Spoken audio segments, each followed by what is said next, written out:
Hello friends, welcome back to this channel. दोस्तों, इस video में हम लोग वोडाफोन आइडिया लिमिटेड के लिए बातचीत करेंगे, लेकिन अपनी बातचीत को कंटिन्यू करें उससे पहले आपसे दो रिक्वेस्ट करना चाहूँगा। फर्स्ट रिक्वेस्ट तो ये कि अगर आप इस चैनल को फर्स्ट टाइम देख रहे हैं तो सब्सक्राइब करके बेल आइकन को ज़रूर से हिट कर लीजिए ताकि आपको किसी भी वीडियो की नोटिफिकेशन मिस ना हो। दूसरी रिक्वेस्ट ये कि अगर आप डीमैट अकाउंट या ट्रेडिंग अकाउंट ओपन कराना चाहते हैं, डिस्क्रिप्शन बॉक्स में आपके लिए एक लिंक है, लिंक को क्लिक करके आप चाहें तो अपस्टॉक में अकाउंट ओपन करा सकते हैं। ओके दोस्तों, अगर हम वोडाफोन आइडिया लिमिटेड की बात करें तो कल आपने देखा होगा 10 अगस्त 2021 को 424.5 मिलियन शेयर्स एनएससी पे और बीएसई के ऊपर 138.2 मिलियन शेयर्स की ट्रेडिंग करी गई। 6.53 का पूरे इंट्राडे में लो और 7.18 का हाई, ओपन प्राइस 7.00, 6.767 के ऊपर क्लोजिंग जो कि 3.47% डाउन था।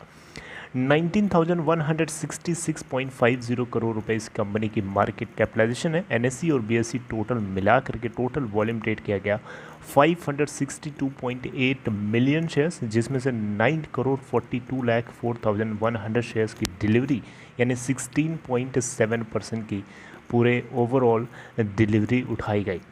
दोस्तों, एक खबर आ गई है, रातों रात की खबर कह सकते हैं।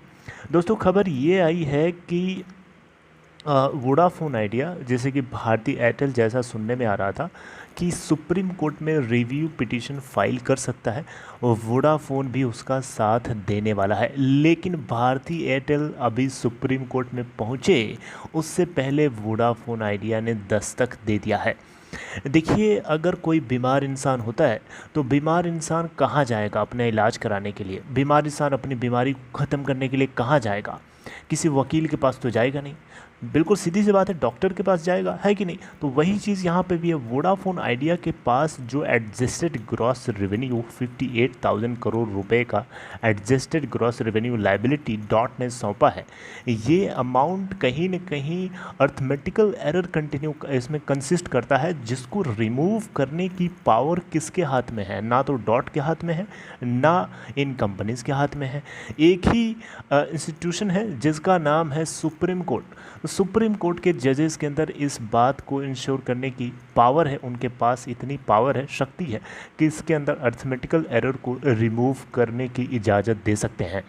तो अगर सुप्रीम कोर्ट के जजेस इस बात को समझ जाते हैं रिव्यू पिटीशन के अंदर, तो डेफिनेटली इस कंपनी के लिए बहुत बहुत बहुत बड़ी बात होगी। और ये कहीं न कहीं कुमार मंगलम बिरला की तरफ से अपने दोनों पोजीशंस को छोड़ने का संकेत ही काफ़ी है सुप्रीम कोर्ट तक पहुंचाने के लिए इस इंफॉर्मेशन को कि इस कंपनी को तत्काल ज़रूरत है, तत्काल मदद की ज़रूरत है। अगर मदद नहीं करोगे, अगर आप इजाज़त नहीं दोगे तो डेफिनेटली ये बहुत महंगा पड़ सकता है, सरकार के लिए भी और बैंकों के लिए भी और पूरे देश के लिए भी।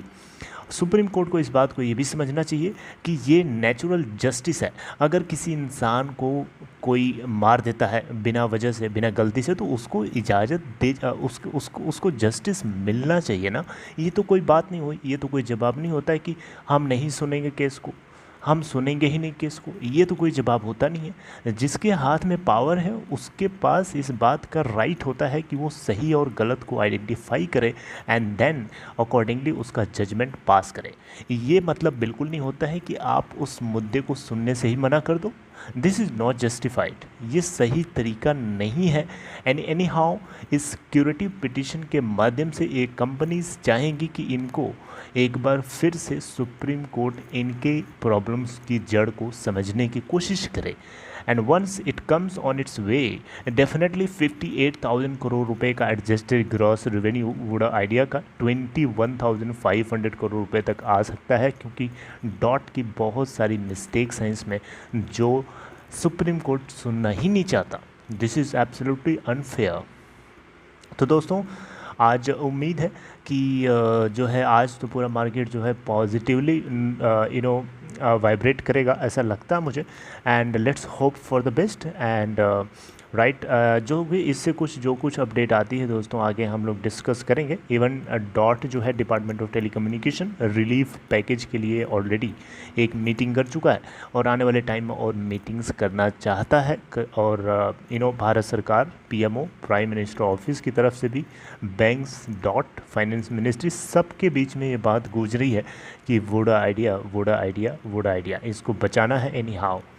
राइट, लेट्स सी क्या होता है दोस्तों। अभी ज़्यादा कुछ अपने मन से मैं बोलना नहीं चाहता, जो कुछ होगा हम लोग डिस्कस करेंगे। And have a nice day for today's market.